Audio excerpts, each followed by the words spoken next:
एक बोरी गेहूं। एक बोरी गेहूं। प्रतापनगर एक बहुत ही संपन्न राज्य था। वहाँ के राजा बहुत ही प्रतापी थे और प्रजा का पूरा ख्याल रखते थे। राजा ने पूरे जीवन प्रजा की मन से सेवा की थी, लेकिन अब वो बूढ़े हो चले थे, तो मन में बड़ी दुविधा थी कि उनके बाद राज्य को कौन संभालेगा, कौन चलाएगा। राजा साहब के 3 बेटे थे।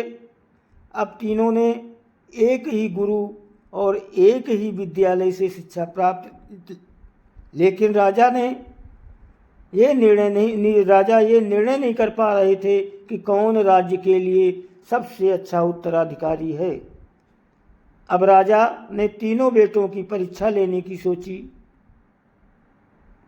एक दिन राजा ने सुबह सुबह सभी पुत्रों को बुलाया और उन सबको एक एक बोरी गेहूं देते हुए कहा कि मैं और तुम्हारी माता तीर्थ यात्रा पर जा रहे हैं।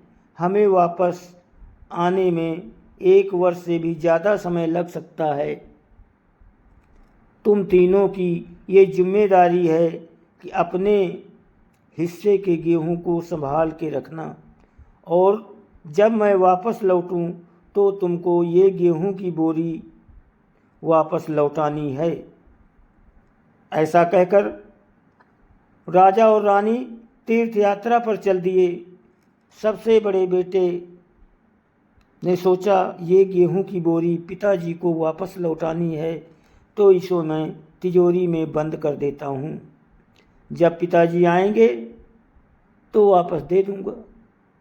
यही सोचकर उसने गेहूं की बोरी तिजोरी में रखवा दी, ताकि एक दाना भी इधर उधर ना हो। दूसरे बेटे ने सोचा कि तिजोरी में तो गेहूं सड़ जाएंगे, मैं इस गेहूं को खेत में डलवा देता हूँ, जिससे गेहूं की अच्छी फसल होगी और पिताजी को 1 बोरी गेहूं की बजाय कई बोरी गेहूं दे सकूँगा। अब उसने ना गेहूं के लिए अच्छा खेत देखा और ना ही अच्छी उपजाऊ ज़मीन देखी, और ना ही खेत की घास फूस को साफ कराया। बस ये ऐसे ही एक बंजर ज़मीन पर गेहूं डलवा दिए, और कभी उनकी देखभाल करने भी नहीं गया। उसे लगा अब अपने आप फसल आ जाएगी। तीसरा बेटा ज़्यादा समझदार था। उसने अपने मित्र के साथ मिलकर एक अच्छा खेत देखा जो बहुत उपजाऊ था। फिर उसकी मिट्टी बदलवाई, वहाँ घास फूस की सफाई कराई, और फिर विधि अनुसार गेहूं के दाने खेत में बो दिए। पूरी लगन और मेहनत से खेत की हिफाजत की। समय पर खाद पानी सब कुछ दिया। साल भर बाद पहली फसल आई। उसने उसे बोया और फिर अन्न उपजा। खेत खलिहान लहलहाने लगा। राजा यही कोई 3 वर्ष बाद वापस आया। तीनों पुत्रों को देखकर बड़ी प्रसन्नता हुई। साथ ही मन में इच्छा थी ये जानने की कि बेटों ने गेहूं के साथ क्या किया।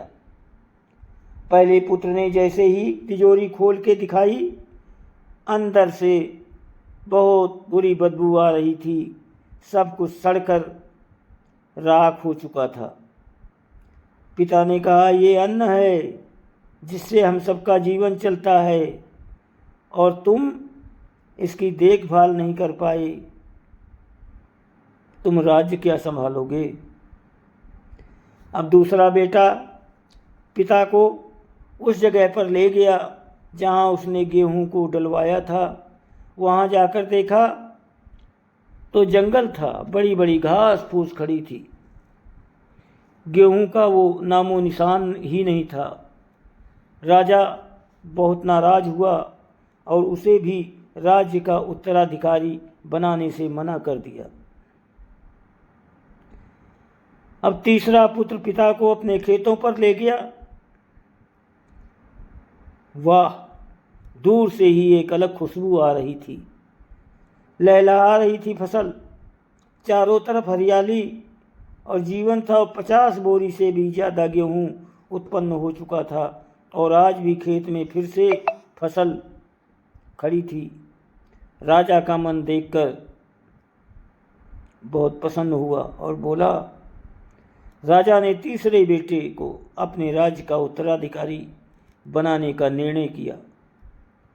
दोस्तों, उस राजा की तरह भगवान ने भी हमें कुछ गेहूँ संभाल के रखने के लिए दिए हैं। वो गेहूँ हैं हमारा जीवन, जिसे हम बेकार के कामों में नष्ट कर देते हैं। ईश्वर ने जीवन दिया कि दुनिया का विकास करना, आपने ज्ञान को बढ़ाना और उसे बांटना, लेकिन हम अज्ञानी लोग इस जीवन को सड़ा देते हैं और अंत समय जब ईश्वर पूछता है कि जीवन में क्या किया, तो जवाब होता है शून्य, कुछ नहीं।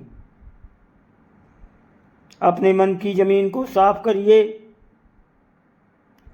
उसमें जो घास फूस है उसे हटाइए, मन में जो ईर्ष्या, गुस्सा और व्यसनों को हटाइए और अच्छाई के बीज बोइए। फिर ईश्वर आपसे बेहद खुश होंगे। दोस्तों, वीडियो को लाइक और सब्सक्राइब ज़रूर करें, आपकी बहुत मेहरबानी होगी। आप हमारा साथ दें और लाइक सब्सक्राइब करें ज़रूर। और आपको जैसी कहानी चाहिए आप कमेंट करें, आपको वैसी कहानी हम देंगे। धन्यवाद।